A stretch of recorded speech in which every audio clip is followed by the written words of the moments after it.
गोकुल की धरती पर हर सुबह कुछ न कुछ नया होता था। कभी गायों की रंबाहट, कभी गोपियों की हंसी, तो कभी छोटे कन्हैया की नटखट शरारतें, जो पूरे गांव में हंसी और भक्ति का संगम कर देती थी। कृष्ण का बचपन कोई साधारण नहीं था। वह नटखटपन में भी दिव्यता समेटे हुए था। उनके हर खेल में एक गहरा संदेश, हर शरारत में प्रेम और हर हंसी में भक्ति की गहराई छुपी थी।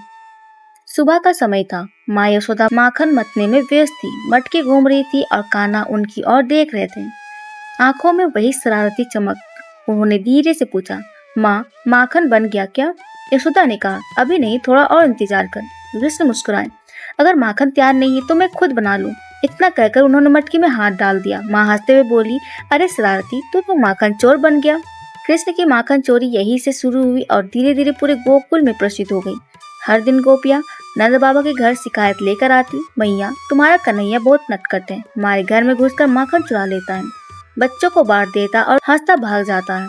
यशोदा माँ मुस्कुरा कर कहती, अरे मेरा लाल ऐसा नहीं करेगा। पर जब कन्हैया पीछे से झांकते तो उनके होठों पर माखन लगा होता। गोपियाँ हंसने लगती, देखो देखो, सबूत तो मुंह पर ही है। एक दिन यशोदा माँ ने तय किया कि आज इस माखन चोर को सबक सिखाना चाहिए। उन्होंने रस्सी उठाई और बोली, आज बांधूंगी तुझे। कृष्ण मुस्कुराते हुए भागे, गायों के पीछे, मटकी के नीचे, यहाँ तक कि गोपियों के बीच छिप गए। आखिरकार माँ ने पकड़ लिया। उन्होंने कन्हैया को बांधने की कोशिश की, पर हर बार रस्सी की 2 अंगुल छोटी पड़ जाती।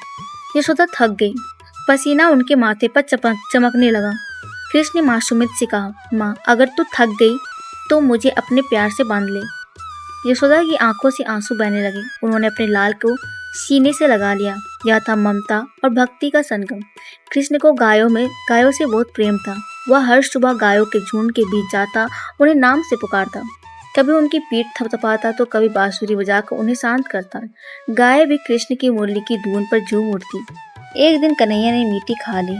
उनके मित्रों ने जाकर यशोदा माँ को बताया, माँ देखो, कन्हैया मीठी खा रहा। माँ ने दौड़कर उन्हें पकड़ा और कहा, मुंह खोलो। कृष्ण ने मुंह खोला और यशोदा माँ ने देखा, सारा ब्रह्मांड उनके मुंह के भीतर था। सूर्य, चंद्रमा, तारे, नदियाँ, पहाड़, यहाँ तक कि स्वयं गोकुल भी उनके भीतर था। क्षण भर को माँ अवाक रह गई। फिर उन्होंने कन्हैया को गले से लगाया, तू चाहे ब्रह्मांड से बसता हो, पर मेरे लिए तू बस मेरे आंचल में बसता है। कृष्ण की शरारतें कभी खत्म नहीं होती थी। कभी गोपियों की मटकी फोड़ देता, कभी गायों की पूंछ पकड़ लेते, कभी किसी बच्चे के सिर पर फूलों की माला रख देते और कहते, देखो तुम भी गोपाल बन गई। हर शरारत में मुस्कान थी, हर खेल में करुणा। वह सबको हंसाते और सबके दुख हर लेते।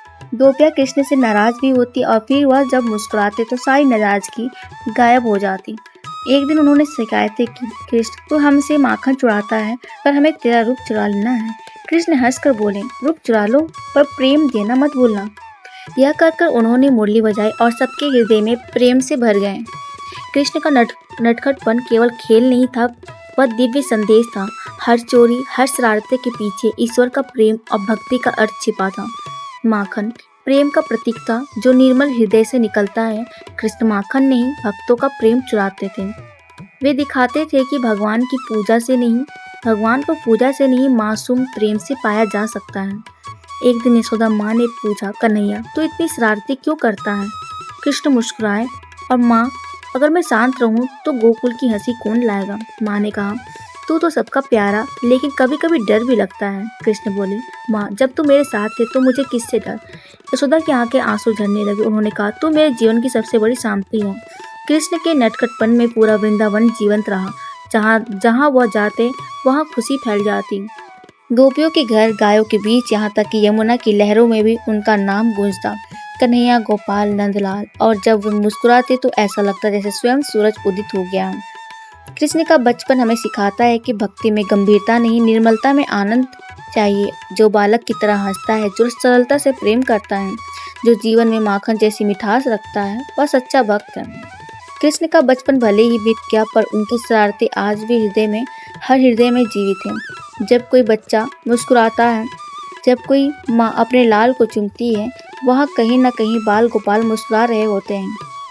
कृष्ण ने दिखाया, ईश्वर भक्त के मंदिर में नहीं, उसके प्रेम में बसता है।